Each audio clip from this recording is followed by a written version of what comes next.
Salve galera, tudo bem com vocês? Beleza? Depois de falarmos sobre a importância da educação, lembra? Nesse vídeo aqui, falamos também sobre como devemos estudar as disciplinas das ciências humanas, história, geografia, filosofia, sociologia, matérias afins. Nesse vídeo aqui, agora vamos falar sobre o que mesmo? Vamos falar sobre o que devemos priorizar nos nossos estudos em História. Essa é a primeira pergunta que os meus alunos de última hora dos terceiros anos e dos cursinhos fazem. Vamos lá! Primeiro, nós precisamos entender uma coisa. O Enem não te cobra tudo que está no livro didático do ensino médio. O Enem tem seus critérios próprios para avaliar seus candidatos. Ele tem uma espécie de matriz própria de competências e habilidades. Ou seja, o Enem valoriza discutir termos específicos da sociedade, tais como direitos humanos, movimentos sociais, valorização cultural. Não podemos deixar de fora, identidades, entre tantos outros. Dá para entender o seguinte, que nas questões de histórias do Enem, você consegue identificar, perceber certos padrões, você consegue perceber uma forte tendência em determinados pontos da história. Isso quer dizer que vale muito a pena você resolver questões, simulados, exercícios das avaliações do Enem anterior, certo? Assim você vai conseguir ter uma intimidade, entrar num clima melhor com esse tipo de prova. Beleza? Sacou tudo? Agora vamos ver quais os temas que mais caem no Enem na disciplina de História. Porque nós não podemos permitir que o exame do Enem se torne no vexame do Enem, né? Trocadilho bobo, né? Mas faz todo sentido. Revoluções industriais. As 3 grandes revoluções industriais, em períodos diferentes. Mas nós não vamos estudar somente as técnicas industriais revolucionárias. Já até falamos de uma delas aqui, o Fordismo, lembra? Pois é importante conhecer as realidades sociais daquelas pessoas que viviam naquele momento. É importante conhecer o cotidiano, a dificuldade dessas pessoas e até mesmo os conflitos sociais da época. Não podemos esquecer. São as 3 revoluções industriais, beleza?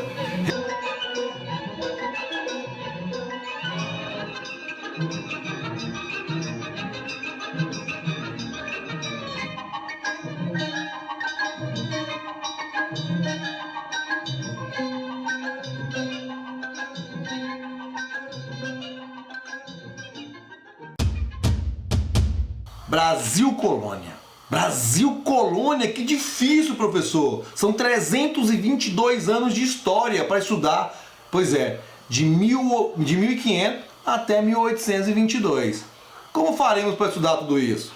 Calma, para facilitar nossa vida, vamos dividir a história do Brasil Colônia em 3 partes, beleza? Primeira, política colonial.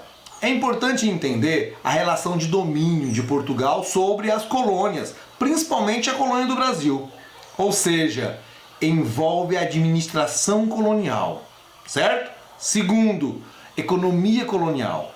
Além de estudarmos sobre o engenho de açúcar e a produção de cana, é muito importante também estudarmos sobre pecuária, sobre a extração das drogas dos sertões e, claro, sobre a extração de ouro. Terceira, sociedade colonial. Se liga, é aqui onde mais caem questões. Temos que ter uma ideia, uma dimensão dos problemas daquela sociedade colonial. É muita coisa. Tem genocídios indígenas, tem tráfico negreiro, escravidão em si de indígenas e de pessoas trazidas da África. E temos a resistência dessa época da opressão. Entendeu? E cada ano que passa o Enem vai cobrar mais e mais que nós valorizamos a cultura indígena e a cultura afro-brasileira. Daqui um pouco a notícia se espalha. A gente tem que ir embora depressa. Pra onde? Pro lado do mar. Pra voltar pra terra da gente.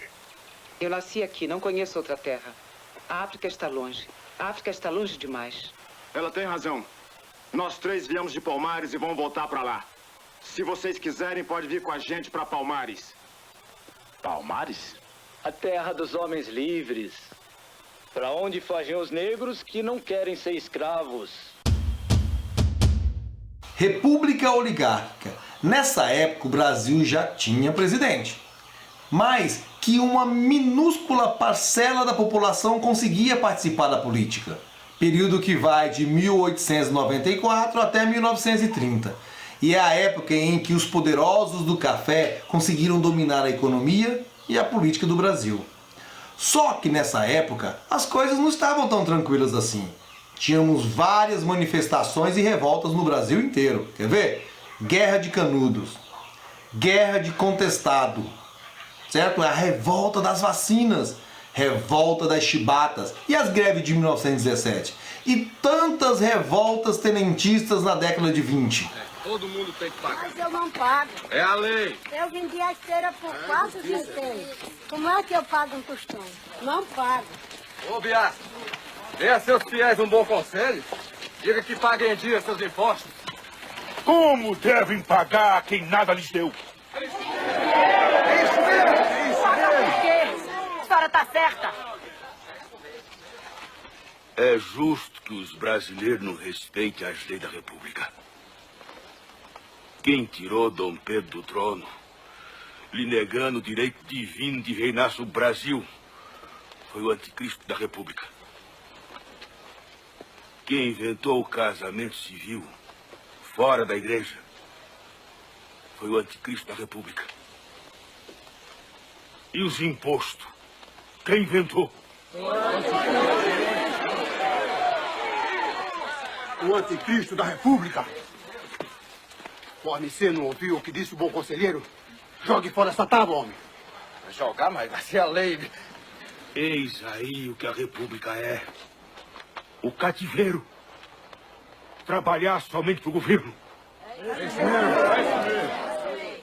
É a escravidão anunciada pelos mapas que começa.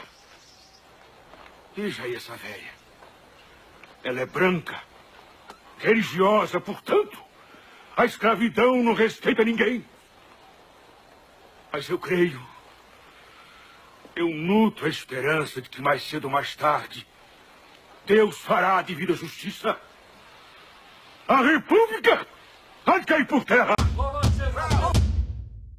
Era Vargas, de 1930 a 1945. Era Vargas acontece num contexto de crises internacionais, a de 1929, lembra? A quebra da Bolsa de Nova York e do mundo inteiro. E é um momento que acontece uma revolução aqui no Brasil, onde as oligarquias do café perdem o poder. E um período, para ser chamado de era, se liga, era Vargas, é porque tem muitas mudanças importantes durante esse momento. Mudanças na política, mudanças na economia, mudanças na sociedade, até na cultura. Até os nossos costumes vão mudar durante e depois da Era Vargas. Em 1930, 3 tiros a queima-roupa mudam radicalmente a história da política brasileira. João Pessoa, companheiro de Getúlio Vargas na chapa derrotada nas eleições presidenciais daquele ano, é assassinado.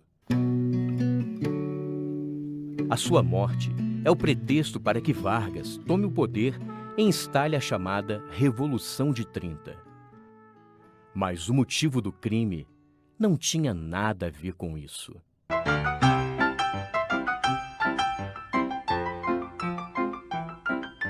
Década de 20. O mundo respira transformações culturais e econômicas que espantam o fantasma da Primeira Guerra Mundial. Mas estes anos dourados acabam com a queda da Bolsa de Valores em Nova York. Empresas falidas, desemprego em massa, a economia do planeta aperta o cinto. Enquanto isso, o Brasil continua no século XIX.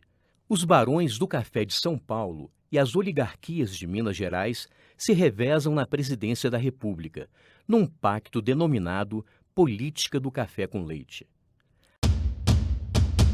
Agora, o tema que mais cai questões nas provas de histórias do Enem. É o mais amado. Parece que ele não quer que nós nos esquecemos desse período da história do Brasil. A ditadura militar, que vai de 1964 até 1985. Galera, é certo, todos os anos teremos algumas questões relacionadas com a ditadura militar no Brasil. É importante a gente lembrar do contexto. Quais os grupos a favor e os contras esse governo de militares? É legal também ficarmos por dentro dos atos institucionais, principalmente o ato institucional número 5. É importante também tentarmos perceber que o Estado reprimia o povo de forma diferente. Então, vamos compreender as formas de repressão. E por fim, vamos recordar algumas manifestações culturais desse período. Jornalistas, músicos, artistas, todos ficam sujeitos à censura. Deputados opositores são caçados e exilados. Estudantes são presos, torturados, mortos e desaparecidos. Em 68, a polícia do Rio de Janeiro assassina o estudante secundarista Edson Luiz em um protesto contra o fechamento do restaurante universitário. O crime gerou uma das maiores manifestações públicas contra a ditadura, a Passeata dos 100 Mil.